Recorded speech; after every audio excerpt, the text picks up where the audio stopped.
Shalom, shalom, shalom, queridos. Sejam bem-vindos. Eu estava aquele dia gravando e acabou que deu um problema e não salvou a gravação, né? Então resolvi gravar de novo a palavra para essa temporada. Então sejam bem-vindos aí, em nome de Jesus. Vamos se achegando.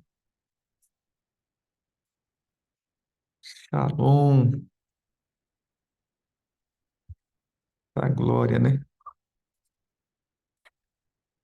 Vamos que vamos. Shalom, meu povo.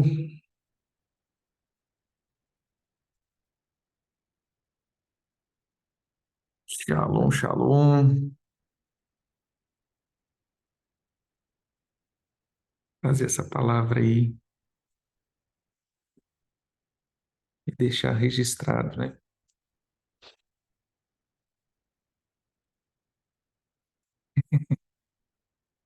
Vamos, em nome de Jesus.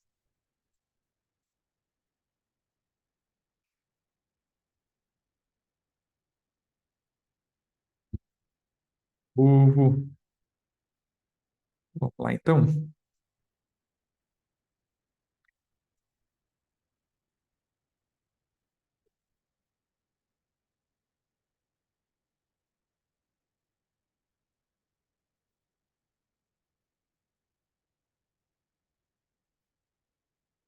Sentadinha é melhor.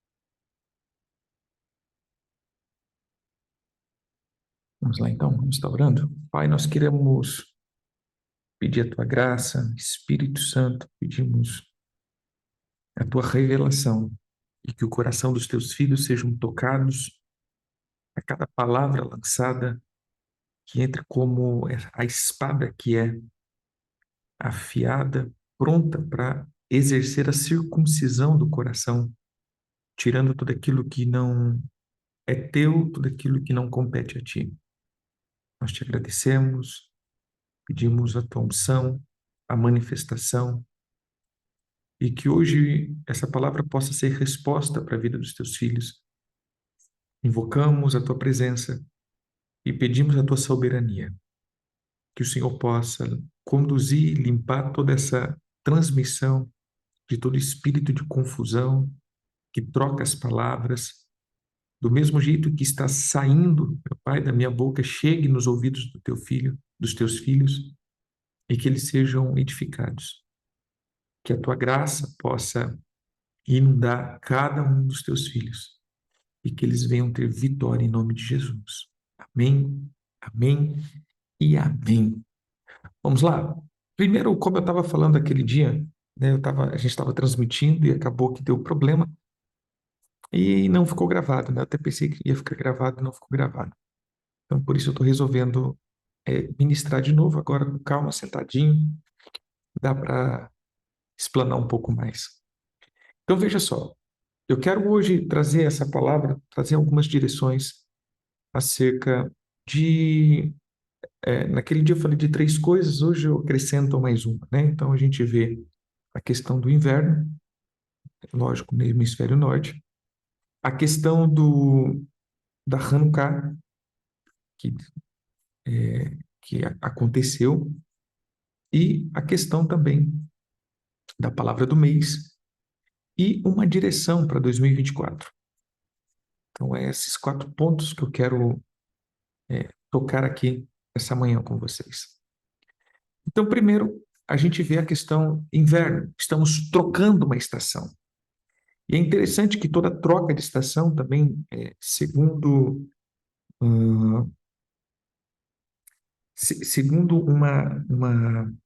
uma característica bíblica, em Números 2, Números 2:2, Vamos lá, Números 2:2. Em Números 2:2 diz o seguinte: Disse o Senhor a Moisés e Arão: Os filhos de Arão se acamparão, os filhos de Israel se acamparão junto aos seus estandartes, segundo as insígnias da casa dos seus pais, ao redor de frente para a tenda da congregação. Se acamparão. Os que se acamparem ao lado oriente para o nascer serão os estandartes do arraial de Judá, segundo a sua turma. E aí ele começa a trazer toda a turma que se acamparia do lado oriente. Então seria Judá, Issacar e Zebulon. Veja, ele separa por turma. Então, uma turma é separada segundo um lado, e eu volto a dizer isso de novo, né? Sempre eu vou para os fundamentos bem básicos, até porque tem pessoas que às vezes é a primeira vez que está vendo, para não ficar, mas da onde a gente está tirando tudo isso? Isso é misticismo, coisa assim. Então, veja, o Senhor, ele está conduzindo o povo dele, e eu volto a dizer isso. Quando nós olhamos o tabernáculo para o lado de dentro dele, nós vamos ver a vida do discipulado. Átrio, lugar santo e o santo do santo. Nós vemos o discipulado e a vida de intimidade com o Senhor. Quando nós olhamos o tabernáculo do lado de fora, nós vamos ver a organização que o Senhor manteve e nós vamos ver o ciclo anual e o ciclo de governo, como ser frutífero no dia a dia. Então, para o lado de dentro, como eu tenho intimidade com o Senhor e uma vida de cruz. O lado de fora, uma vida de governo. E aí nós vamos ver os tempos e as estações. Olhando para esse ponto, nós vamos entender, já volto nesse texto de novo, em Eclesiastes, né? Eclesiastes, capítulo 3, que é um texto que eu amo muito, e aquele dia eu estava até lendo na Bíblia a mensagem, que eu acho bem interessante. Ele diz assim, ó, nessa vida tudo tem a sua hora, há um tempo certo para tudo.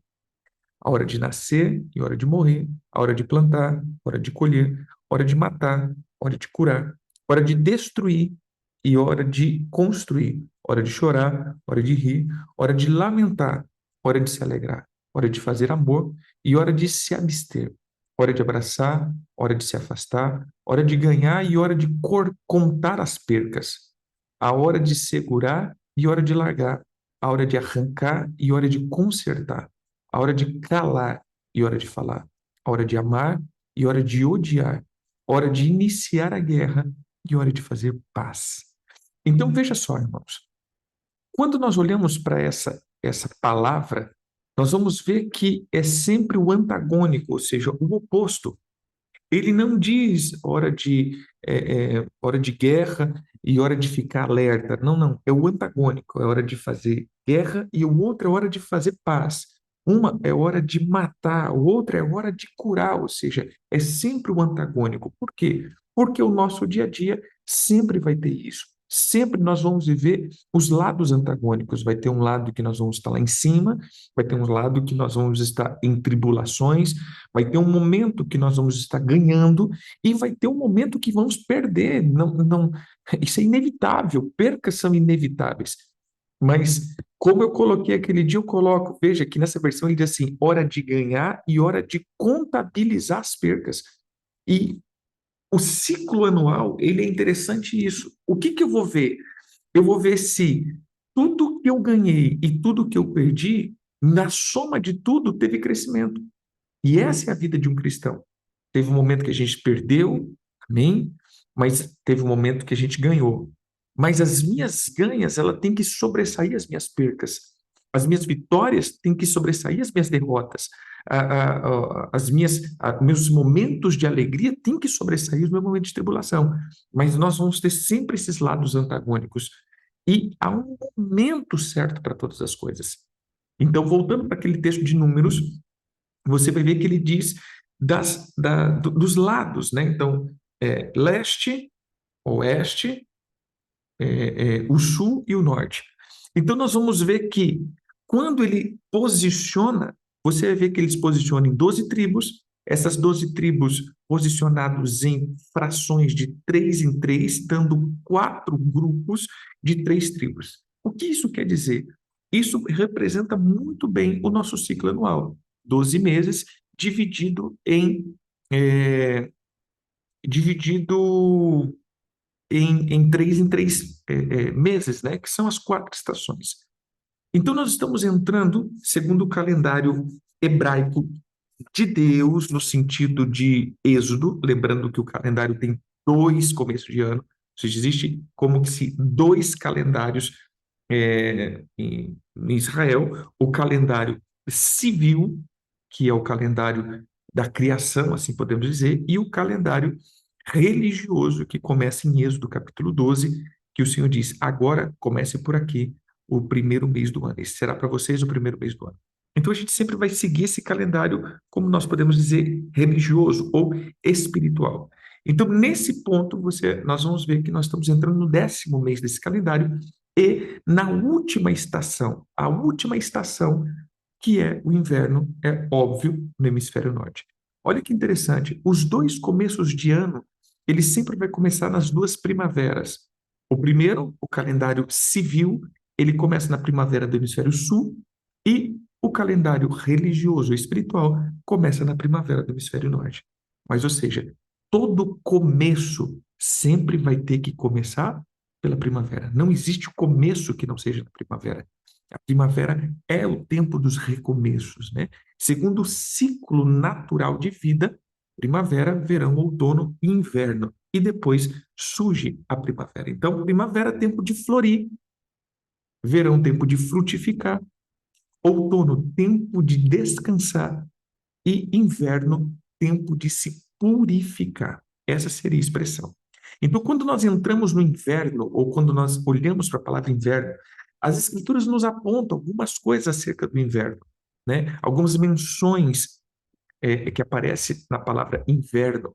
E, na verdade, a primeira vez que a palavra inverno aparece nas escrituras, nós vamos ver ela lá em Gênesis 8, quando o Senhor ele diz que não deixaria, a terra não seria mais destruída, né? Então, quanto durar a terra, não deixará de haver ceifa, frio e calor, sementeira e ceifa, frio e calor, verão e inverno. Um outro ponto aqui, nós vamos ver essa palavra, a palavra inverno, ela aparece depois em Jó 29:4.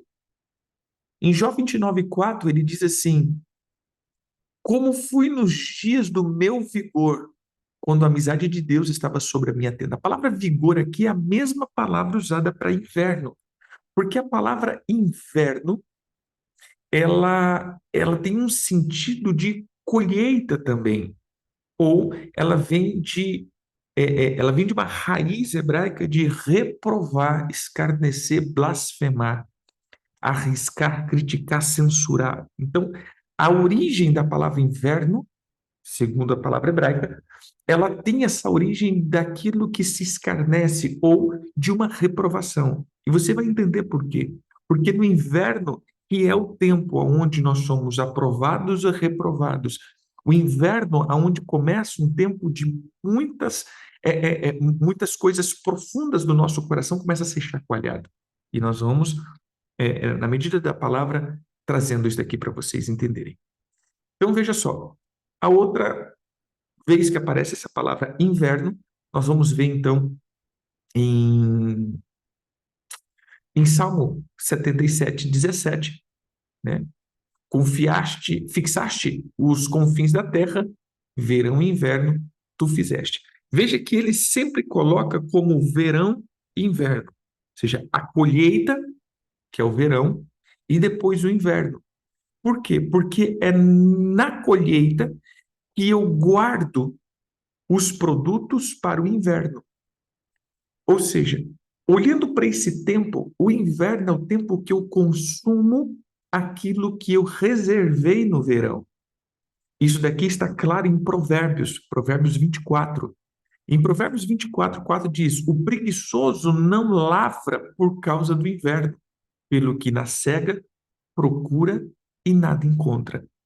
Ou seja, tem um outro que ele fala acerca da formiga, né? Aprendei ao preguiçoso com a formiga. Por quê? Porque o verão é o tempo onde as pessoas ela vai juntando, e agora eu vou colocar no modo espiritual, é os propósitos, são as colheitas, são as vitórias. Lembra? O tempo de ganhar. E agora no inverno é o tempo, não é o tempo de perder, mas é o tempo de consumir. Ou seja, é o tempo onde eu vou ficar ali e nada produzo. Não há produtividade no inverno. No entanto, que veja que biblicamente, no calendário bíblico, não existe festa de inverno. As festas que foram acrescentadas, que é Hanukkah e Purim, que são festas que foram acrescentadas, não são festas deixadas pelo próprio Deus. As festas, as 7 festas são Páscoa, primícia, Ázimo, Pentecoste, trombetas, Yom Kippur e tabernáculos. Essas são as 7 festas. E depois se acrescenta mais duas, e depois nós vamos falar um pouquinho sobre Hanukkah, acrescenta Hanukkah e Purim, que são festas de marcação de uma etapa que se acrescenta no calendário. Mas não tem festa no inverno, porque inverno não é o tempo de festejar. Inverno é o tempo de se purificar. Inverno é o tempo onde nós vamos para um tempo de propósitos, um tempo de busca, um tempo de limpeza profunda. Olhe para isso também, se nós olharmos, né, eu já sempre faço essa comparação, se olharmos o ciclo de uma mulher, o ciclo produtivo de uma mulher, que são o ciclo menstrual, você vai ver que são 4 etapas também. 7 dias, 7 dias, 7 dias, 7 dias. 7 dias férteis, 7 dias férteis, 7 dias de repouso e 7 dias de purificação. Ou seja, esse é o ciclo de vida. Então é como que a gente colocasse primavera fértil, verão fértil. Outono, descanso, é onde a mulher não é fértil, e depois inverno, onde ela está no período de purificação. É como que se nós estivéssemos nesse momento agora, no momento de purificação, ou seja, é o momento onde você, entre aspas, entenda isso, é um momento onde não se toca, né? É um momento onde parece que está tudo distante, é um momento onde nós nos recolhemos no alto para nos purificar. E esse é o tempo que nós precisamos entender. E quando nós observamos os calendários, você vai ver que justamente nesse ponto é onde é feita a troca do calendário, por exemplo, gregoriano. Por quê? Porque o calendário juliano, que é o que antecedia o calendário gregoriano, você vai ver que o que era, onde começava o calendário? Em março, né? Então a gente vai ver março, abril, maio, junho, julho, agosto e setembro de 7, outubro de 8, novembro de 9 e dezembro de 10. Ou seja, eram 10 meses. Quando Constantino, então, ele faz a mudança já prevista em Daniel 7:25, que diz que o último governo, né, o último animal ali, ele ele viria com seus governos, os 10 chifres, e um se levantaria, ele falaria contra o Altíssimo, ele mudaria os tempos de festas e a lei. Então, veja, o que ele fez, uma das coisas foi mudar os tempos. Então, ele vem e adianta, ou seja, o calendário gregoriano, ele começa no inverno. E não existe isso, irmãos. Isso é tão óbvio para nós, mas a gente às vezes não percebe. Há um dito brasileiro que diz: o Brasil para no Natal e começa só depois do Carnaval. Mas não, querido, não é o Brasil. É porque, na verdade, é um sistema mesmo. Veja só, quando começa todo o ciclo produtivo, é em março, março para frente. Até a questão do imposto de renda, por exemplo, de março para frente. Por quê? Porque é ali que volta de novo, é ali que começa a primavera, ou seja, as coisas começam a florescer de novo. No inverno, é como que se fosse parado. Então, entenda aqui, o que acontece para agora? Qual é a postura para agora? Agora se houve um acúmulo, se eu não fui preguiçoso e me posicionei diante do Senhor, a, a, a gordura para gastar. Essa seria a palavra, a gordura para gastar. Ou seja, alimentos estocados, a fé suficiente para que eu possa passar pelos tempos frios, a azeite para queimar, para que eu possa, é, para que eu possa entrar com fogo nessa temporada. E isso tem tudo a ver com Hanukkah, né? E depois eu entro nisso. Então, o inverno Nós precisamos entender que no inverno ele é um tempo onde nós nos colocamos agora em vigilância. E olha essa mudança de tempo como foi tão estratégica e diabólica que observe que agora, no tempo onde nós nos purificamos, nos colocamos em propósitos, nos alinhamos e buscamos a presença do Senhor, o que que acontece? É o tempo de mais festas, férias, distrações, é o tempo onde mais nos distraímos e termina a temporada do inverno na onde? No carnaval, ou seja, na maior manifestação da carnalidade. Então você vai ver que diabolicamente o tempo foi tão torcido que isso faz com que então a gente perca a produtividade, né? E é preciso é, é preciso a gente estar atento a isso. Então nós precisamos desse posicionamento. O que seria esse posicionamento? Esse é o tempo de jejuns. Começa-se, né, o tempo de jejum, de propósito, de leitura, de oração.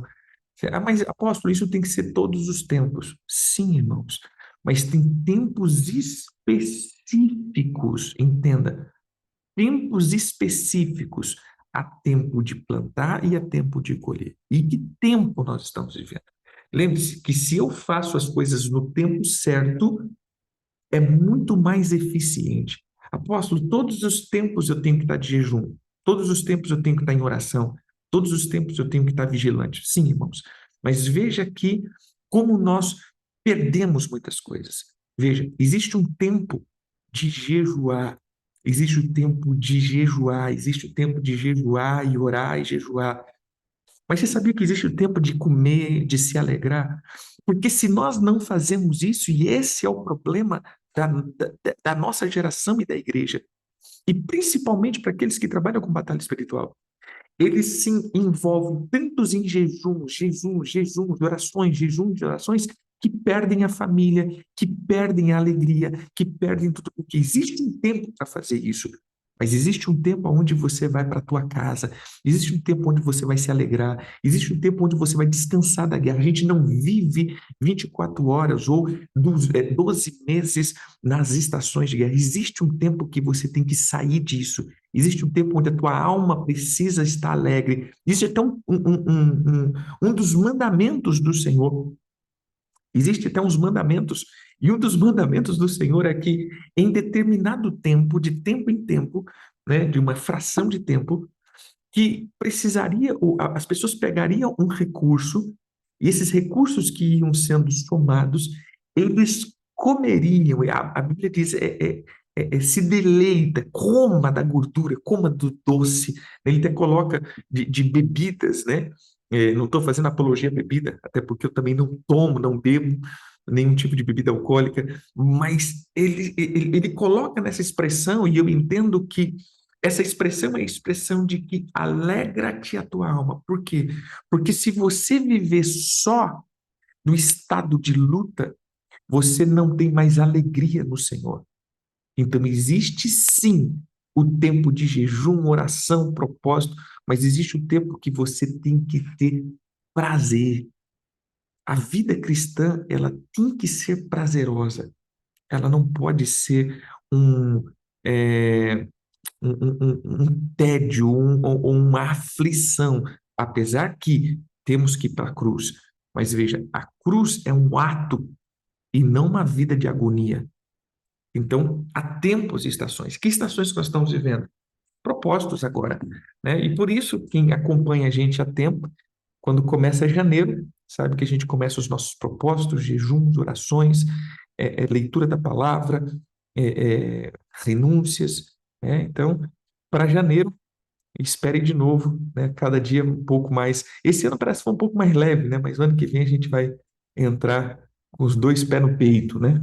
Mas, então, trazendo essa questão de inverno, nós vemos que começamos um tempo onde parece que as coisas começam a estar frio. Então, o inverno é sombrio. O inverno é um tempo da reclusão. O inverno, por exemplo, se você vai para a Europa, agora é o tempo de maior suicídio. Por quê? Porque o inverno é nebuloso, o, s- o sol não sai, as coisas ficam obscuras, e isso é uma realidade. Apesar de não termos invernos, dizendo aqui no Brasil, e não estarmos no inverno na nossa estação, mas espiritualmente essa estação acontece. Veja que esse é o tempo onde as pessoas começam a ficar recluso. Esse é apesar de estarmos em festa, essa coisa, mas você vê que esse é o tempo onde começam os descontentamentos. Observe que janeiro é o tempo de maior evasão de igreja, onde as pessoas trocam de igrejas. Por quê? Porque começa o tempo agora das insatisfações ganharem uma proporção tão grande que eles pensam que é trocando de igreja, é trocando de lugar, que isso vai se resolver. E não, esse é um tempo onde a minha alma está sendo agora agitada. Esse é um tempo onde eu deveria ter descansado, eu deveria estar em paz, eu deveria ter colocado tudo no seu devido lugar. Esse era o tempo onde eu deveria ter colocado as coisas no seu devido lugar. Mas se nós não fizemos isso, eu entro já cansado, já entro exausto, eu já entro praticamente, é, como que eu posso dizer? Eu já entro com estafas, né? Eu já entro já no limite. E isso não pode acontecer. Por isso nós precisamos estar nas estações certas no tempo certo. Então veja que esse é o tempo onde as pessoas estão agora insatisfeitas, né? Pensativa na vida. Do nada você começa a pensar na vida, será que vale a pena? Mais um ano passou, e começa aquele negócio. Não compensa esse casamento, não compensa a igreja, não compensa o ministério. Eu acho que eu vou dar um tempo, não compensa isso. Por quê? Porque esse é o tempo que, quando eu volto para dentro de casa, eu vou ver os problemas da casa. Não é assim? Qual foi o maior tempo que nós tivemos de brigas familiares, de divórcio? Foi o tempo da pandemia. Por quê? Porque muitas vezes nós nos escondemos no trabalho, né? Vamos sair para o trabalho, vamos nos esconder, vamos não sei o quê, e aí vive trabalhando, chega em casa, né? Aí tem aquele problema tal, resolve, mas todo dia a gente passa 8 horas fora, 9 horas fora de casa, depois volta. Agora, quando você está de férias, você está 24 horas em casa, o problema da casa aparece. E o problema é isso. Agora, qual é o problema da casa? O problema da casa interna. Agora começa a aparecer os problemas da casa interna, ou seja, agora começa. Ixi, olha que eu nem fiz assim, né? Agora começa a aparecer o problema interno, agora começa a aparecer os meus problemas, né? Aquilo que está mal ajustado dentro de mim começa a vir à tona, chegou o inverno. E olha que interessante, saímos do outono. E interessante que o outono, eu pensava que outono, ele por si só, as árvores começavam a expulsar as suas folhas. E, né, nessa ida que eu tive em um lugar que tinha as estações, eu reparei que tinha quase fim de outono e tinha muitas árvores ainda verdinhas. E eu fiquei pensando, cara, mas já é outono, né? Aí que eu fui ver que, na verdade, as folhas no outono ficam amarelas por causa da geada. Então, é o frio que ajuda as árvores a ficarem sem as folhas. Então, veja só, quando nós olhamos para esse ponto e para essa questão, nós vamos ver que, na verdade, os tempos difíceis nos ajudam a nos livrar de muitas coisas. E aí sempre eu lembro do apóstolo Tiago dizendo: tende motivo de bom ânimo passar por diversas tribulações, sabendo que a confirmação da sua fé te gera perseverança. Então veja só, é somente na tribulação que eu tenho confirmação de fé. Uma coisa é a fé, como que eu posso dizer? Uma coisa é a fé ideológica, é a fé, é, é a fé utópica, né? É a fé do conhecimento. Outra coisa é a fé prática. Por isso, o apóstolo Tiago parece que confronta os ensinos do apóstolo Paulo, mas não. O apóstolo Paulo fala de graça, graça, graça, fé, fé, fé, graça, fé, graça, fé, né? E o apóstolo Tiago está falando, beleza, vamos lá. Você mostra essa tua fé e eu mostro as minhas obras. E aí você vai ver que a minha fé é comprovada pelas minhas obras. Agora, fé sem obra, meu, é morta. Então, na verdade, é que para gerar obra é no meio de tribulação, entendeu? Para gerar obra é no meio de tempos difíceis. Por isso, o outono, onde as folhas caem e limpa uma árvore, é necessário que venha as geadas, os tempos difíceis, os tempos complicados, os tempos de guerra. Então, se você olhar para as estações, a estação passada foi o tempo de onde a morte ele tentou bater na nossa casa, né? A morte no sentido espiritual, mas nós passamos, nós vencemos no poder da ressurreição, no poder da vida, no poder e na vitória de Cristo. Agora é um tempo onde eu subo. Quando nós olhamos para as estações, também vemos os quatro animais bem posicionados de Apocalipse, né? Leão, novilho, homem e águia. Mas veja que não era a águia, também eu vou salvar. Não era a águia, águia, águia, era a águia voando, como se estivesse voando. Então, olha, primavera, o tempo do leão, bem, tempo de leão, tempo de romper, o tempo de avançar em guerra. É na primavera que faz guerra. Olha como tudo combina, né? Quando a gente olha, por exemplo, em Colossenses, e na primavera, o tempo que os reis saíam para a guerra, né? Porque primavera é tempo de guerrear, tempo do leão, tempo de avançar.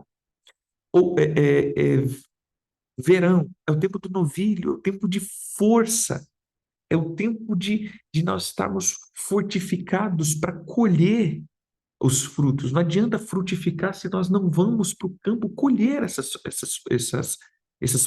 frutos.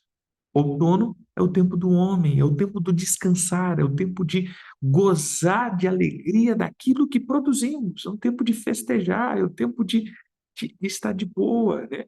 E inverno é o tempo aonde se estabelece a unção que eu digo de águia. Por quê? Porque se você olhar agora, qual é o contraponto das tribos? São signos, né? Ou seja, os signos nada mais do que é de constelações ou ajuntamentos de estrelas que têm uma característica demoníaca. Os signos não ajudam, atrapalham. Eles são ajuntamentos de espíritos demoníacos que você vai ver que agora os três signos que se estabelece são três signos ligados à água. Capricórnio, que é o bode com rabo de peixe, Aquários e peixe. Ou seja, o que nós vamos ver que são três estruturas que levam para as águas, para a amargura. A água fala de sentimentos perturbados, mas o contraponto agora é que o Senhor nos dá uma unção de voar. Ou seja, esse não é o tempo de você estar nas águas. Esse é o tempo de você ir para o alto. Esse é o tempo de você voar. Esse é o tempo de você ir para as dimensões. Quando eu falo dimensão, querido, não, não vá para o lado que eu estou vendo, né? Do espiritualismo. Meu Deus, não pode nem mais deixar o dedinho assim, né? Esse espiritualismo irresponsável. Dimensão que eu digo esse é o tempo de você andar no espiritual, buscar no espírito, buscar as coisas que vão crucificar. Então, veja, sentimentos vão vir, mas você vai vencer no poder da água pura. Que é água pura? A palavra. Vai ser no poder da palavra, no poder da água limpa do Senhor, que é o Espírito. Esse é o tempo de fluir no Espírito, de avançar no Espírito, de crescer no Espírito. Esse é o tempo de buscar as coisas do Espírito. Esse é o tempo de você avançar de um modo profundo no Senhor.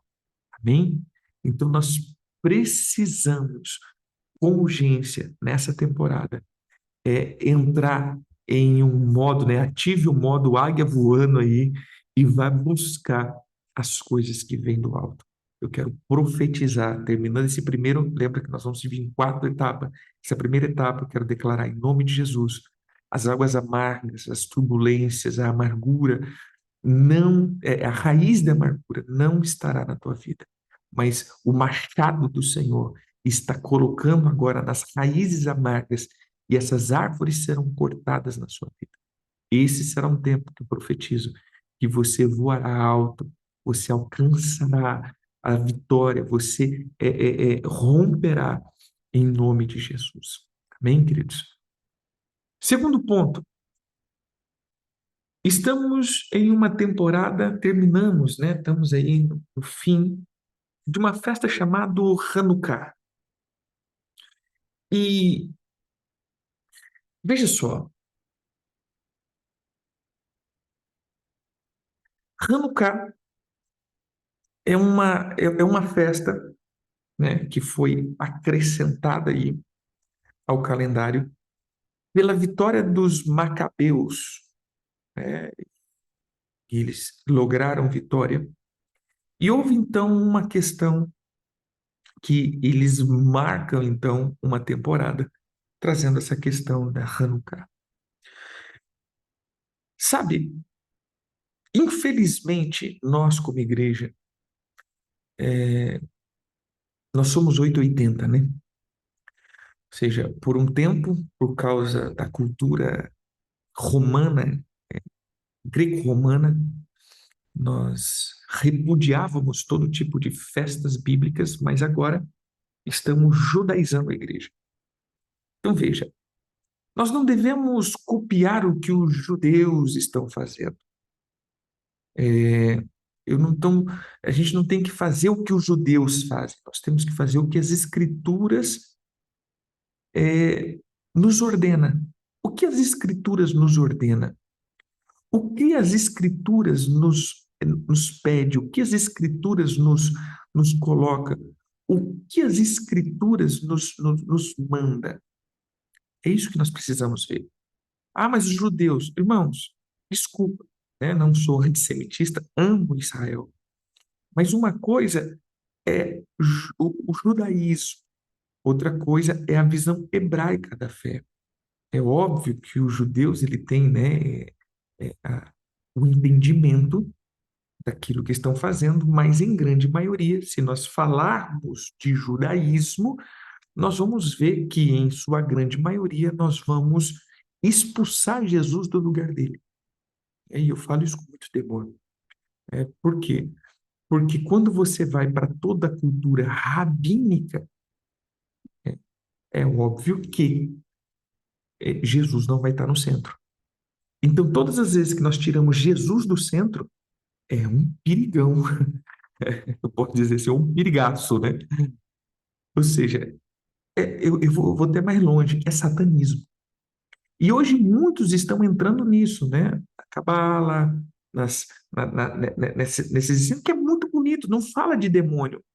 Mas, querido, você tirou Jesus do centro, você tentou entrar. Se você tentar entrar na presença de Deus sem Jesus, você não entra. Muito claro, Jesus disse: Eu sou o caminho, a verdade e a vida. E ninguém vem ao Pai se não for por mim. Isso é um princípio, é um fundamento. E nessa techuvá, nessa volta, a igreja está estabelecendo aos judeus, diz, tudo bem, querido, mas agora nós temos a revelação em Cristo Jesus. E o que essas festas têm para nos ensinar? É isso que eu quero que você entenda. Vamos lá. Hanukkah, ele fala das 9 luzes. São 8 dias, mas das 9 luzes. O que nós podemos, o que nós podemos entender de Hanukkah?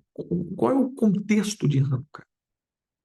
Hanukkah é o tempo onde, né, é, um homem ele começa a provocar uma revolução. Eu não vou entrar muito em detalhe aqui, eu quero deixar um pouquinho, que eu vou voltar nisso daqui, que para mim é o princípio de Hanukkah.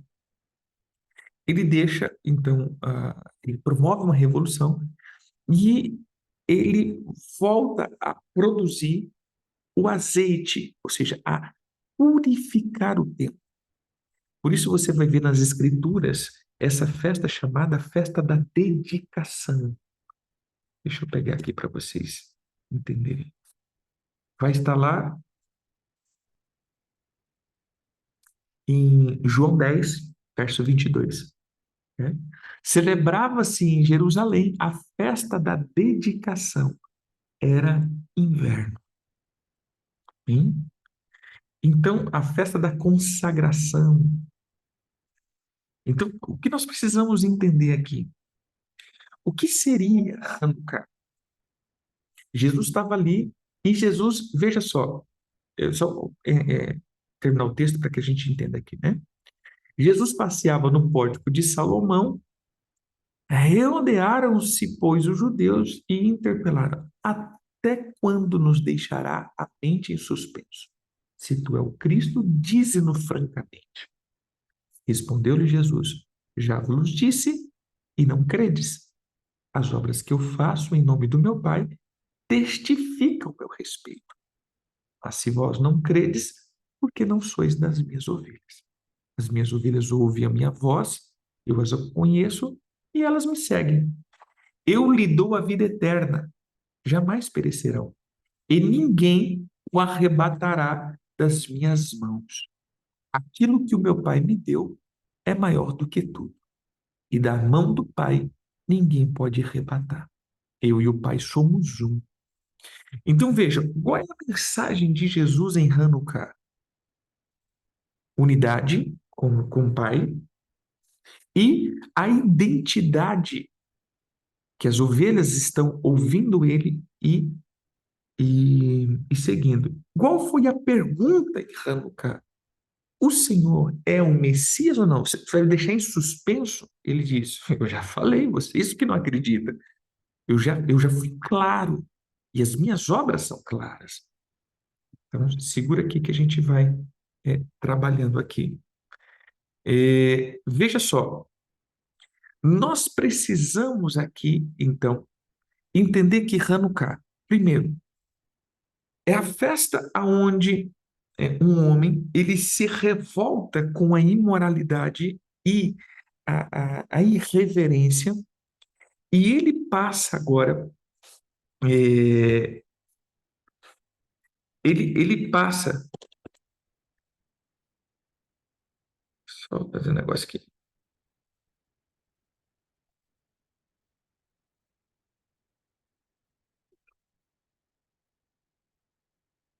ele passa a fazer o quê? Ele passa agora a, a, a se revoltar e purificar o templo. Então ele tinha azeite consagrado para um dia. Ele tinha azeite para um dia. Mas milagrosamente esse azeite dura mais 8 dias. Por isso a Hanukkah, que é aquela menorá de 9 lâmpadas, ou seja, a primeira que ele acendeu e ela durou mais 8 dias milagrosamente. Por isso festa das luzes. Por quê? Porque tem a lâmpada que foi acesa, ou seja, ele tinha azeite para uma lâmpada e precisava de mais uma semana, ou seja, 8 dias para ter mais óleo, para fazer a consagração do óleo. Né? Até eh, coloco aqui, o profeta André aí, né, escreveu um e-book, um livretinho sobre Hanukkah. Né? Depois procura ela lá. Então, veja só, quando nós vemos essa expressão, né? Então, o milagre de Hanukkah é que o azeite multiplicou e em 8 dias ele durou, ou seja, era para durar um dia, durou mais 8. Então, completando os 9 dias. As 9 lâmpadas acende uma e mais 8 dias. Então, veja só, irmãos, muitas vezes nós não paramos, né? A gente vai lá e acende e, só, e tem, na verdade, o Hanukkah somente acender as lâmpadas. Vamos acender as lâmpadas, 9 dias acendendo lâmpadas e rezando, né? Não, querido. O que marca Hanukkah? Para mim, o que é Hanukkah? O que marca essa temporada? É a transição de outono para inverno. Então, a primeira é a marcação. Nós temos Hanukkah, que marca a entrada do inverno, e temos Purim, que marca a saída do inverno. Ou seja, as duas festas. Agora, olha a semelhança das duas festas. As duas festas foram acrescentadas por causa de uma pessoa.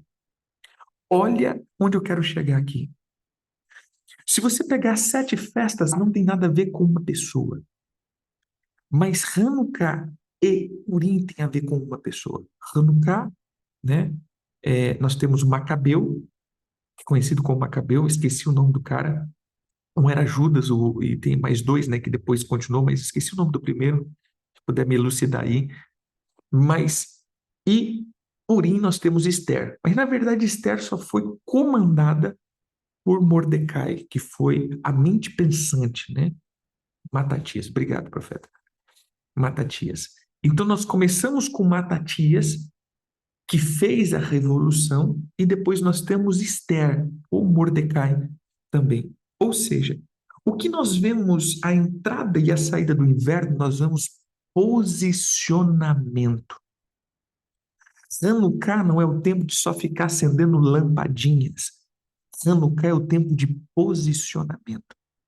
O que acontece aqui? Quando então há a invasão do império, e eles começam a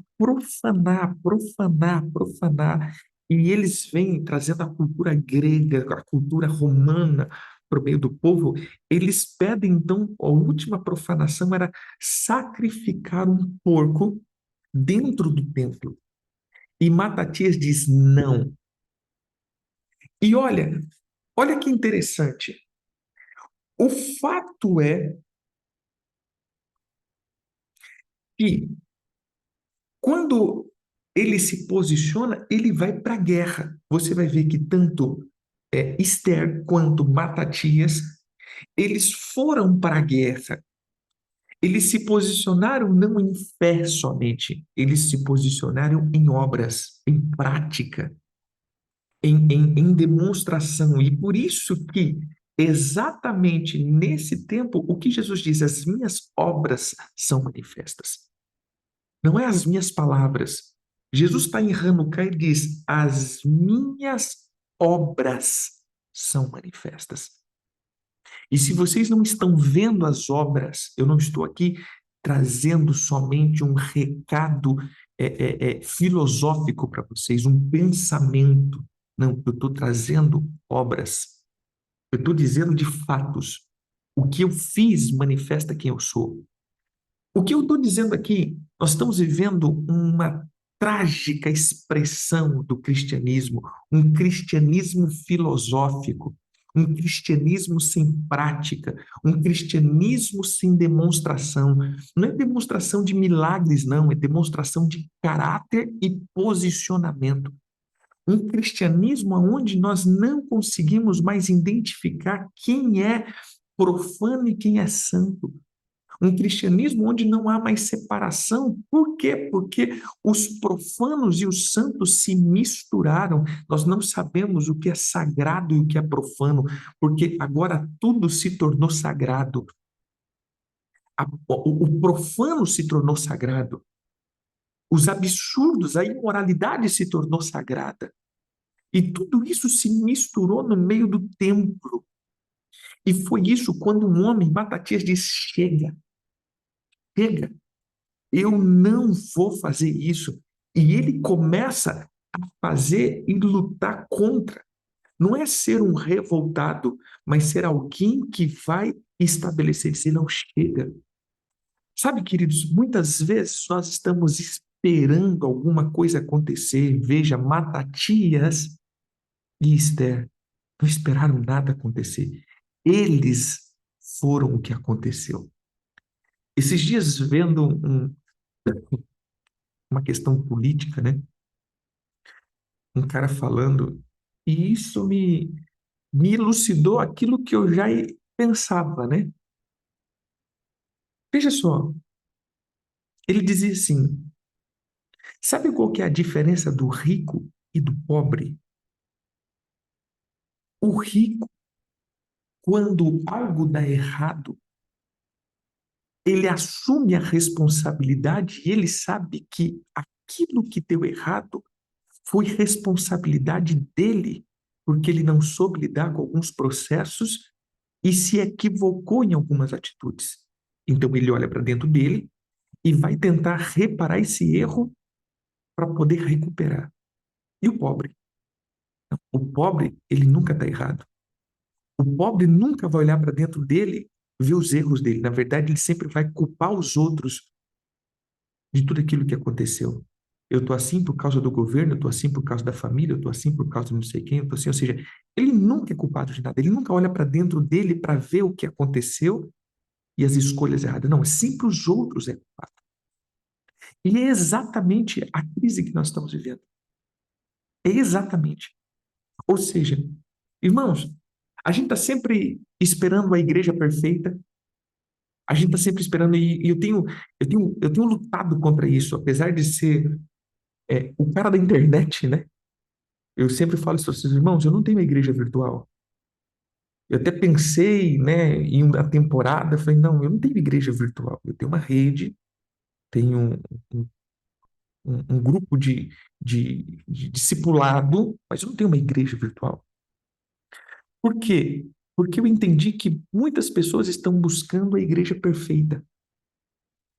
Estão buscando, minha igreja não é assim, minha igreja. Irmãos, o problema não é a igreja. O problema são os crentes. O problema não está na igreja. O problema é os crentes que hoje não se posicionam e eles querem que as pessoas se posicionem. Eles estão buscando um salvador. A gente viu isso na política, né? A gente está buscando um salvador, buscando alguém que faça algo que eu deveria fazer. Então, veja, a questão aqui é que nós, infelizmente, tiramos a nossa responsabilidade. E quando nós falamos estamos em Hanukkah, Hanukkah não é o tempo de acender as luzes, mas sabe o que eu entendi? Hanukkah é o tempo onde as luzes vão alumiar as tuas obras. E por isso começa o desespero, porque é o tempo onde a luz é colocada e as tuas obras manifestam. E isso muitas vezes é chocante. Por isso perguntaram, Senhor, Jesus, e aí? E aí? Até quando nós vamos ficar em segredo, em suspense? Vocês estão de suspense porque vocês querem. Porque eu já disse quem sou. E as minhas obras provam isso. Entendeu? O verdadeiro de Hanukkah, o verdadeiro sentido de Hanukkah meu irmão, se você não teve revelação até agora, tá claro as coisas. Tem que estar claro. Você tem que ter. O reino de Deus tem que estar claro aqui. Você tem que entender que com uma pessoa, Matatias, uma geração foi resgatada. Com uma pessoa, Esther, uma geração foi resgatada. Mas veja, querido, que não é só. Eu não estou criticando isso, a questão, porque pensa que eu sou anti-espiritual. Mas não é só estar de joelho. Querido, nós estamos na maior temporada espiritualista que eu já vi. Todo mundo é espiritual, mas estamos na maior decadência moral, ética e de prática. Eu creio que a gente precisa agora, né? Eu creio que a gente precisa agora nos, é, é, nos, nos esclarecer nesse tempo e levantar os matatias dessa temporada. Não são os revolucionários, porque, irmão, se você for um revolucionário, você pode se tornar um Barrabás. Não, levantar os verdadeiros, que não vão se ocultar, mas que vão dizer: não, está errado, isso que está acontecendo está errado. Irmãos, entenda, se nós não entrarmos para esse nível, mas entenda que Não é apontar erro, mas ser a solução do erro. Veja só, nós vivemos na geração cópia. Que ridículo tem sido essa nossa geração. A geração cópia. Eu te falo como. Veja um vídeo na internet que deu visualização. Uma piada. Daqui a pouco todo mundo está fazendo a mesma piada. Não tem criatividade. É uma geração papagaio que só repete o que os outros estão fazendo. Se você vê uma historinha que foi legal, nenhuma pessoa que fez, daqui a pouco todo mundo está fazendo ela. Todo mundo está imitando e dublando. É uma geração dubladora. Na verdade, é a geração cover, né? Só sabe imitar o que os outros estão fazendo. E, infelizmente, é isso que está acontecendo. Nós temos bons estudos, nós temos uma intelectualidade, boas coisas, mas nada de prática. O que nós precisamos não é criticar quem está fazendo errado. Nós precisamos levantar os que estão fazendo o correto. Você não precisa falar de quem está fazendo errado. Só faça correto. Que automaticamente a obra vai ser vista. E se a obra é vista, as pessoas julgarão. Ah, mas apóstolo, engano está tomando conta. Sim, querido, porque realmente são poucas obras da verdade que estão sendo feitas. Faça o teu papel, influencie na verdade quantos você pode, né? E isso vai fazer com que a luz seja acendida. Então, Hanukkah para mim não é só o fato de acender as lâmpadas, é o fato de ser a lâmpada e que as lâmpadas possam é, iluminar ou alumiar, né, os teus, é, as tuas obras, as tuas boas obras. Não seja filosófico, querido. Não seja cover. Não seja cover. Seja verdadeiro. Amém? Seja verdadeiro. É,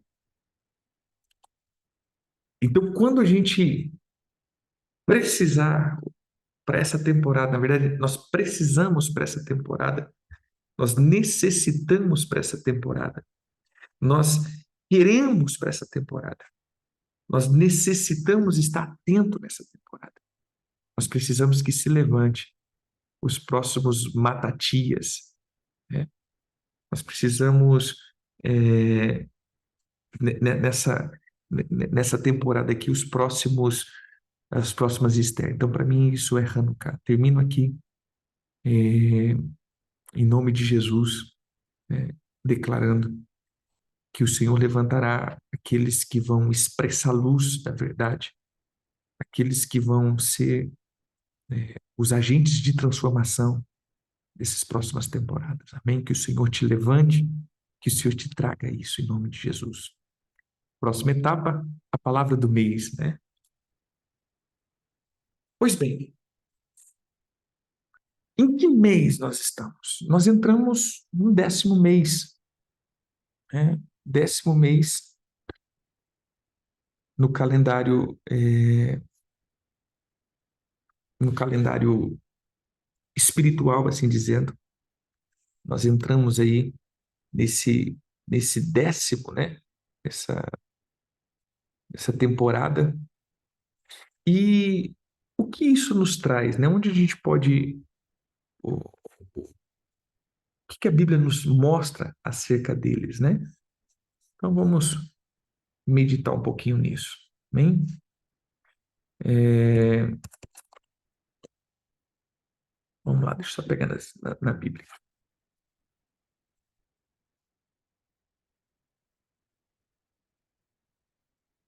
A gente entrou agora no mês de Tevet, no 10º mês.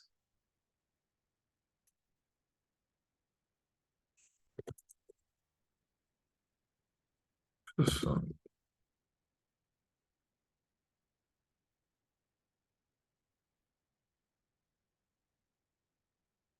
Pegar.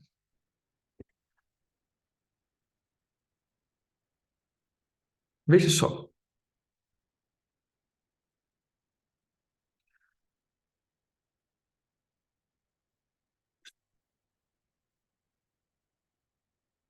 eu sempre gosto de pegar nas escrituras onde aparece a palavra, né? É, o que que aconteceu? O que que houve nessa temporada que a gente pode tirar, né, de ensino? Então a gente vai ver que essa palavra 10º mês aparece a primeira vez aí em 2 Reis 25:1.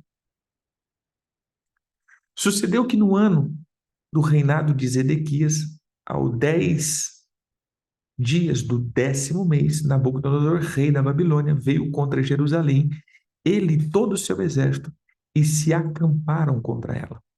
E levantaram contra ela tranqueiras em redor. A cidade ficou sitiada até um 10º ano do rei de Zedequias, ou seja, no nono até um 10º, foram 9, 10, 11, né? Ou seja, foram 3 anos praticamente aí. Então nós vamos ver que no 10º mês, Nabucodonosor, ele sitia Jerusalém. Outra vez que há uma menção do 10º mês, nós vamos ver então é, em Esther capítulo 2. Esther 2,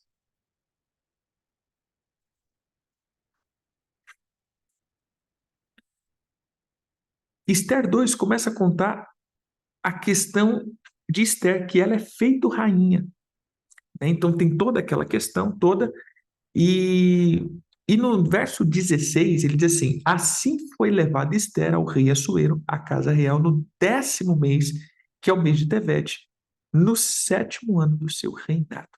E o rei amou a Esther mais do que todas as mulheres. Então veja que foi no 10º mês que Esther se destaca. Você entende aqui, irmãos?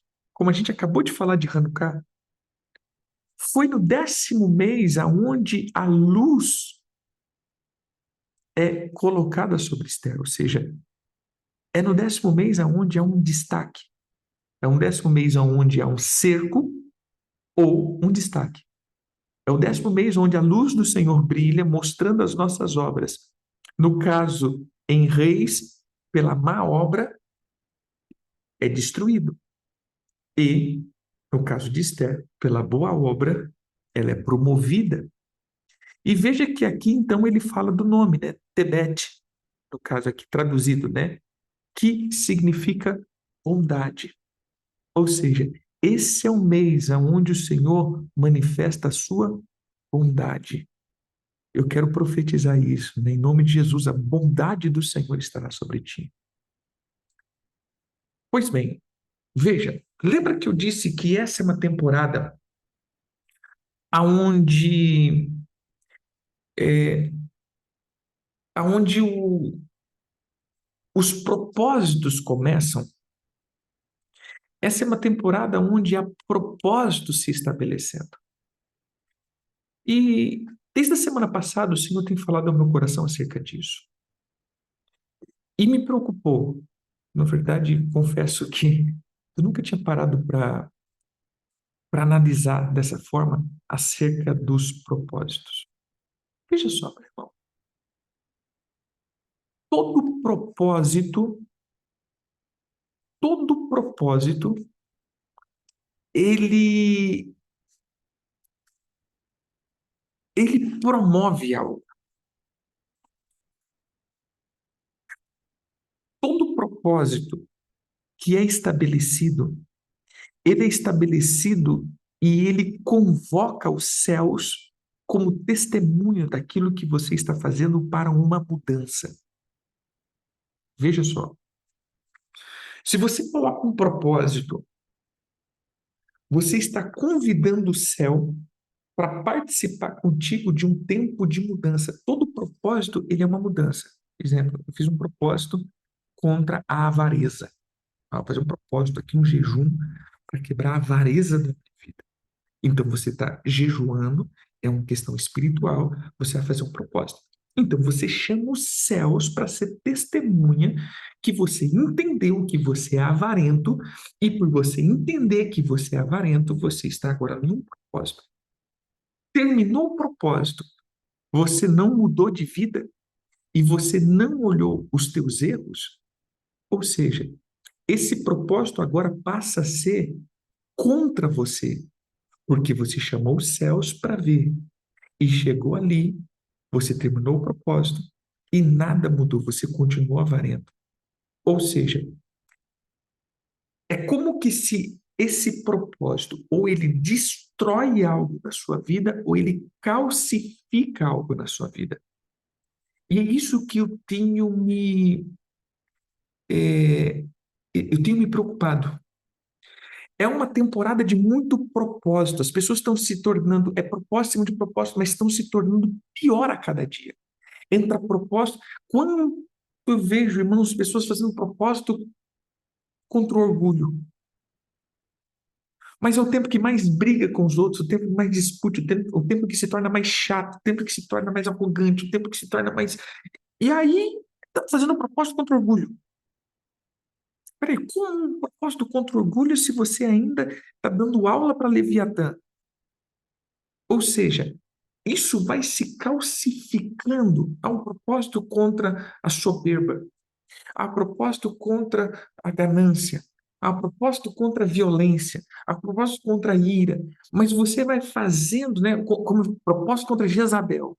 Os últimos que a gente viu, propósito contra Jezabel, dá aula para Jezabel. Né? A Jezabel vem todo dia tomar mentoria, porque essas pessoas têm se tornado expert, né? Não no ensino, mas nas obras de Jezabel. Ou seja, se tornam mais jezabélicos do que tudo. E aí eu entendi como é feito a questão da religião. Veja só, meu irmão. Quando eu me torno religioso, é uma pessoa que entra em lugares espirituais. Eles entram em dimensões espirituais. Eles acessam, né, em propósitos, jejuns, atos proféticos, mas não há transformação. Não há transformação nessas pessoas. Não há transformação, não há mudança de atitude. Todo propósito não é para você sentir nada espiritual, mas é para quebrantamento. Não existe propósito sem quebrantamento. Então, todas as vezes que você entra num propósito sem quebrantamento e sem transformação, você sai mais religioso. Ou seja, esse propósito te torna mais calcificado e essas pessoas vão se tornando mais duras, duras, duras, e elas se tornam os fariseus dessa geração. Olha para os fariseus, eram os caras que faziam mais jejuns, mais propósitos, mais liam as escrituras, mais tinham contato com o sagrado, mas se tornaram as pessoas mais duras que a gente viu em uma geração. E é o que nós vemos hoje. Pessoas que se derramam. Então, querido, veja só, nunca entre num propósito se você não está disposto a mudar. O problema é que a gente entra no propósito por causa dos outros. Eu vou entrar no propósito por causa dos outros. Não, querido, o propósito aqui é para você, né? Os outros a gente entra numa intercessão, a gente entra em orações, mas quando a gente entra em propósito, a gente vai expor aquilo que está dentro. Então veja só, precisamos, precisamos estar atento a essas coisas. Precisamos estar atento a essa a esse conceito. Vamos começar em janeiro de novo. Um monte de propósitos. Mas, querido, cuidado. Porque se não entra propósito e sai propósito, e você vai se tornar 2 vezes mais filho do diabo. É isso que Jesus diz. Eles, ai de vocês, fariseus, que vocês fazem as. Como ele coloca, né? Vocês rodam o mundo dos prosélitos de vocês, e quando vocês terminam, vocês se tornam 2 vezes mais filhos do diabo. Ou seja, veja só, irmãos, Eu nunca entendi esse texto. Como assim? Você vai nos prosélitos e torna duas vezes mais filho do diabo? É, porque você fez um propósito. Você está em um prosélito, você está em um momento de consagração, mas isso não transformou a tua vida. Então, calcificou. Você está calcificando, você está calcificando a tua cabeça e está achando que você é espiritual. E você, eu já conversei com várias pessoas, não, mas eu fiz o jejum de não sei quanto tempo, eu fiz o ato profético tal, eu fiz o propósito tal. Irmão, mas você é filho do diabo duas vezes, ou seja, você está pior do que Satanás. Porque as tuas obras te denunciam. Não é os propósitos que você faz, mas é as obras que te denunciam. Então entenda, começamos a temporada disso. Por que que eu estou tocando nesse assunto? Porque entramos no tempo onde as nossas obras são manifestas. Um, Nabucodonosor, outro, Esther. Então nós vemos que Nabucodonosor, ele entra por causa do pecado. Mas em contrapartida, nós vemos Esther sendo assumida como rainha por causa da sua santidade. E veja, Nabucodonosor ele vai invadir um reino que se achava orgulhoso, suntuoso. E Esther, na sua simplicidade, ela vê a manifestação de Deus. Então nós precisamos entender que o Senhor, ele vai nos quebrar. Então, para esse ano, queridos, entre sempre pensando nisso. Senhor, quebra-me. Eu preciso ser mudado. Amém? Porque senão, queridos, daqui uns dias estamos mais religiosos do que pensamos. E eu vejo isso muito. Ah, porque eu estou no propósito, porque estou em jejum. Mas, irmão, as pessoas se tornam insuportáveis. Insuportáveis. Esses dias eu estava falando, né, na preparação com alguns apóstolos e falava isso. Eu falei, irmãos, quanto tempo uma pessoa consegue ficar do teu lado? Quanto tempo uma pessoa consegue caminhar perto de você? Quanto tempo? Quanto tempo você consegue manter um relacionamento? Isso daqui, meu irmão, mostra o quanto você é espiritual ou não. Porque espiritualidade não tem nada a ver com dimensão, com céu. Isso aí até satanista vê.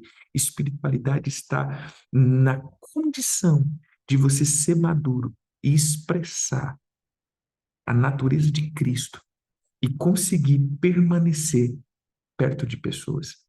Ou seja, muitas vezes nós somos pessoas tão difíceis de lidar, tão ruins, pessoas tão egoístas, mas oramos tanto, jejuamos tanto. Ou seja, não passamos de religiosos, fariseus, mas estamos no propósito, estamos santos, somos pessoas que fazemos, uau, um monte de coisa, né? E nos tornamos fariseus. Senhor, eu dou o dízimo disso, eu faço aquilo, jejuo 3 vezes ao dia.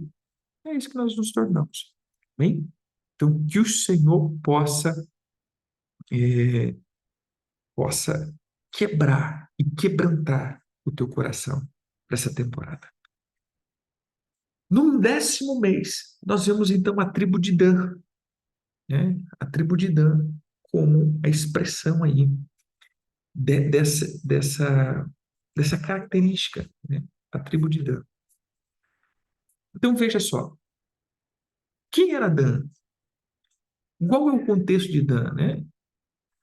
Infelizmente, hoje nós não entendemos muito essa questão de, de, de nomes, né? Porque hoje até brincava, né? Hoje os nomes é Dan, Dom, quer dizer, Dom, Noah, os nomes dessa geração, né? Theo, Léo, é, as pessoas vão dando não por modismo, né? E naquela época não. Naquela época, na verdade, as pessoas tinham o nome como o motivo do nascimento. Então, a ocasião do nascimento era a questão do nome. Então, o nome era dado pelo nascimento. Como foi, então, o nome de Dan? O porquê Dan? Veja aí em Gênesis 30.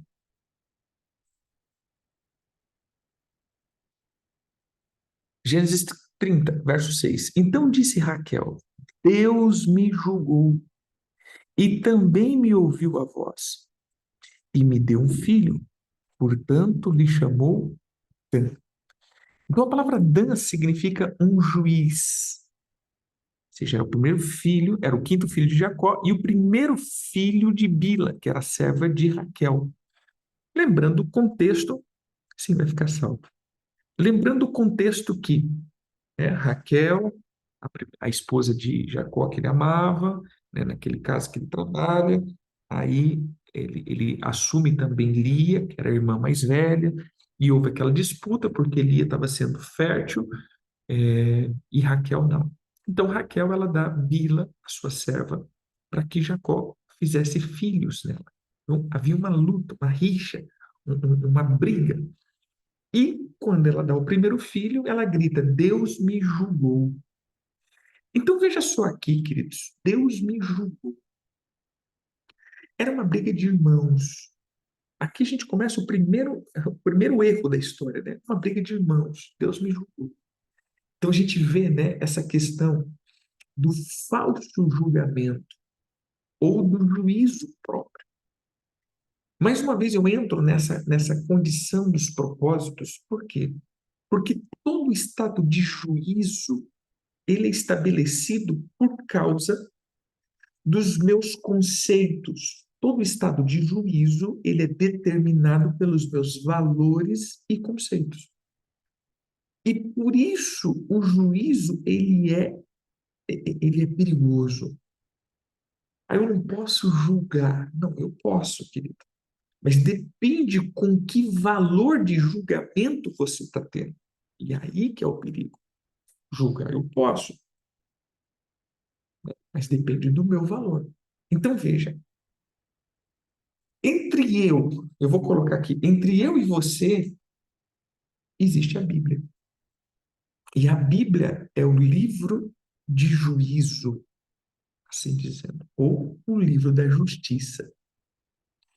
Então entenda aqui, veja, o primeiro fator é, eu tenho o que eu acho ser certo, e todas as minhas práticas, ele está naquilo que eu acho correto. Ah, mas não é para mim. Aí é problema seu. Para mim é correto, para você às vezes não é. Entendeu o fator de juízo? E cada vez mais que nos tornamos individuais, mais nós nos ofendemos. Por quê? Porque você pensa de um jeito, eu penso de outro. Ah, você acha que você deve se conservar? Eu acho que não. Ah, você acha que você tem que fazer isso? Eu acho que não. Ou seja, o meu sistema de juízo, ele está linkado aos meus valores e princípios. Então, segundo o meu valor e o meu princípio, eu tenho o meu juízo. Segundo o teu valor e os teus princípios, você tem o teu juízo. E é aqui que entra a moral da história. Tudo isso é chamado de juízo ou justiça própria. Agora, o que que a Bíblia diz? Entendeu? Então, como tem que ser o meu sistema de juízo? Por isso que eu tenho que meditar na lei do Senhor. Porque eu tenho que agora não mais expressar o que eu penso, mas eu tenho que expressar o que a Bíblia pensa. E o que a Bíblia pensa tem que se tornar o que eu penso. Por isso, a estratégia sagaz e acelerada desse sistema corrupto de arrancar as escrituras e transformar as escrituras, ou modificá-la, ou aboli-la da sociedade. Porque ela é exatamente o ponto de partida aonde nós temos que referenciar, ou ser uma referência, ela tem que ser a referência dos meus princípios e valores. Porque se eu carrego os meus princípios e valores, eu tenho o meu juízo, que vai ser diferente do teu juízo. Então, eu estou certo, você está certo. Sim, segundo os teus valores, você está certo. Segundo os meus valores, eu estou certo. Mas segundo a Bíblia, quem está certo? Às vezes nenhum de nós. Entende agora que quando nós falamos que Deus me julgará, ou Deus julgou, ou é um juiz, você vai ver que esse é um mês onde a justiça de Deus está sendo estabelecida, não o que eu acho ser certo e não o que você acha ser certo. Na verdade, esse é o tempo onde nós precisamos colocar em prática o que Deus acha ser certo. Esse é o tempo de voltar, porque nós estamos no 10º mês, e 10 fala de palavra, mandamento, ou seja, esse é o tempo onde os mandamentos do Senhor têm que ser claros dentro de mim, senão eu vou ser eu vou ser parcial, eu vou ser corrupto, eu vou ser partidário, eu vou ter pesos enganosos, medidas enganosas. Na verdade, esse é o tempo onde o Senhor está arrancando de mim a justiça própria, para que eu ande no mandamento dele. Eu só vou ser aceito, não é porque eu sou bom, mas é porque a palavra dele está em mim. Por isso, esse é o tempo de estabelecer propósitos. Mas os propósitos não para me justificar, os propósitos é para ser transformado por essa palavra de justiça, essa palavra de vida que está dentro, da palavra dele que vai vir para mim. Então eu não estou certo se eu tenho meus valores, eu estou certo se os valores dele estão dentro de mim. Então, automaticamente, eu digo como Jesus: não, não é eu que estou julgando, é a palavra que está julgando. A palavra diz isso. Então, entende que, na verdade, eu não tenho que colocar a Bíblia dentro de mim, mas eu tenho que entrar dentro da Bíblia. Ou seja, eu tenho que me tornar um dela, né? A expressão, é lógico que a Bíblia vai ter que estar dentro de mim, mas eu digo como expressão, não é adequá-la à minha realidade, é eu adequar a realidade dela. É isso que nós precisamos. Então, 10º mês é um mês onde nós vamos ajustar os nossos princípios e valores. Ah, mas você acha que é certo? Tudo bem, querido, você pode achar o que for, mas o que que a Bíblia diz a respeito disso? O que que as Escrituras falam a respeito disso? O que que as Escrituras falam a respeito dessas coisas? Como eu devo proceder? E é aqui que entra a justiça. Veja, que Dan, a palavra Dan, ela, ela entra, né, nessa ocasião e, e é interessante que a palavra Dan, ele vem dessa raiz, né, de pleitear, contender, e esse era o motivo que estava acontecendo. Mas olhando agora para as bênçãos relativas a Dan, nós vamos ver, primeiro, em Gênesis 49, verso 17, 16, Dan julgará o seu povo como uma das tribos de Israel. Juiz. 2. Dan será serpente junto ao caminho, uma víbora junto à vereda, que morde os talões do cavalo e faz cair o seu cavaleiro por detrás. Então nós vamos ver. 1. Juiz. 2. Ele vai ter uma guerra, mas uma guerra sorrateira. E em Deuteronômios, nós vamos ver que, quando fala de Dan, ele diz assim: de Dan disse, Dan é leãozinho que saltará de Bazã. Bazã significa frutífero. Então, nós vamos três coisas acerca de Dan: juiz, guerra e frutificação. Então, veja, essa temporada é uma temporada de juízo, guerra e frutificação. Mas como assim? Juízo. E não seja o meu sistema de julgar. Lembra que eu disse? O Senhor vai estabelecer o sistema dele. Nós precisamos estar mergulhado no sistema da lei do Senhor. 2, guerra, sorrateira, que morde o calcanhar, serpente, víbora. O que eu digo isso? Volto para Hanukkah. Está claro, está lúcido, está na luz. Porque se você entrar na justiça própria, você vai se tornar alguém traiçoeiro. Sabe aquela pessoa? Eu amo isso, né? As pessoas chegam assim, apóstolo, eu amo tanto o Senhor, amo a igreja, mas eu estou saindo. Aí você fica assim, né? Fica que nem aquele meme, assim, aquela coisa. Nossa, foi tão bom para mim, então eu tô saindo. Não, vai ser hipócrita. Você está sendo que você não gostou, né? Pode ser, pode falar, cara, eu não gostei, eu achei algo que se identifica melhor comigo, e amém. É nobre e é normal para mim isso, né? Agora, não, não, eu gostei tanto, é maravilhoso, é uma coisa extraordinária, é um negócio. Não, eu tô saindo, entendeu? Sabe aquela coisa sorrateira?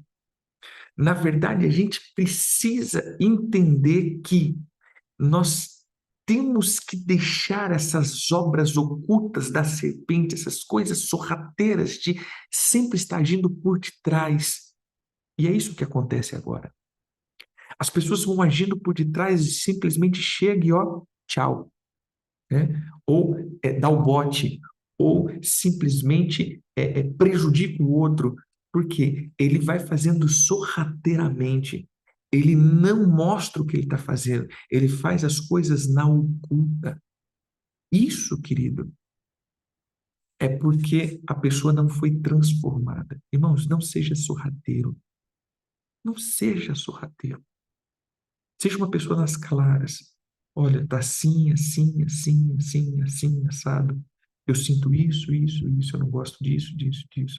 Ou seja, joga as claras para que as pessoas possam te explicar o que está acontecendo, porque às vezes os teus sentimentos não estão corretos. Às vezes o que você está passando, meu irmão, não é o correto. Você está sentindo, e sentimento, meu irmão. É como eu sempre digo, sentimento não bota a mesa. Não tem como justificar o que você está sentindo, né? Agora tem como a gente ver as informações. E aí tem como eu expressar aquilo. Então nós precisamos entender que se eu não mergulhar no sistema do Senhor, na palavra, no juízo do Senhor, eu vou me tornar sorrateiro. Eu vou derrubar os cavaleiros por detrás. Qual que é a briga? Com quem que Raquel estava brigando? Com a irmã. Oh, Deus me deu vitória. Me deu vitória contra o meu irmão? Que vitória é essa? Né? Que valor tem essa vitória? Então a gente tem que tomar muito cuidado, né? Porque se eu vencer isso, se eu vencer essa circunstância, eu vou conseguir então frutificar. Ou seja, esse é o tempo de frutificação. Nós precisamos ser frutíferos. Nós precisamos entrar em um tempo de frutificação. Por isso eu quero profetizar sobre a tua vida. O Senhor removerá as, os fundamentos errados nessa temporada. Eu quero profetizar que a luz do Senhor virá sobre ti e ele removerá todas as coisas erradas e fundamentos errados. Você não será sorrateiro, mas você será um guerreiro e haverá dupla frutificação sobre a tua vida. Esse será um tempo de frutos abundantes. Esse será um tempo de frutos bendito. Esse será um tempo de frutificação. Esse será um tempo de muitos frutos do Senhor aparecendo. Esse será um tempo onde as obras do Senhor se manifestarão. Eu te abençoo em nome de Jesus. E eu proclamo que em nome de Jesus a unção paternal repouse sobre a tua vida e toda a estrutura da orfandade sejam quebradas. Que comece um tempo onde a palavra do Senhor ela seja plena sobre ti e haja paz sobre a tua vida. Que as asas do Espírito seja acoplado na tua vida, que você suba nas dimensões espirituais, não em sentimento e nem em experiências, mas em uma unção profética mesmo, racional. Você estará no colo do teu Pai, nas dimensões do Senhor, em Cristo Jesus, se apropriando de toda a palavra da justiça. Proclamamos que toda obra da serpente caia por terra, mas que o Senhor te faça prosperar. Não haverá morte, não haverá escassez, não haverá nada que atrapalhe o mover do Senhor na tua vida. eu te abençoo, eu te abençoo e proclamo que haja um tempo de transformar e frutos do Senhor apareçam. Todas as portas que Satanás fechou, proclama em nome de Jesus que seja aberta, porque o Senhor, que é o teu juiz, ele te considera justo em Cristo Jesus e o sangue de Jesus estará sobre a tua vida. Proclamamos que você vai ser justo a ponto de promover uma transformação no meio dos teus irmãos. Que a luz do Senhor brilhe sobre ti, em nome de Jesus. Cada oferta que já foi aplicada no decorrer desses dias, eu abençoo e proclamo vida, paz e prosperidade abundante, em nome de Jesus. Amém, amém e amém. Amém, queridos? Eu fiquei de passar a palavra profética, mas já não está sendo uma live, né? Está sendo quase um podcast isso daqui. Então, ver se amanhã ou depois eu abro de novo e a gente passa uma palavra aí, uma direção para 2024. Amém? Deixar gravado. Deus abençoe. Fiquem com Deus. Shalom, shalom e shalom.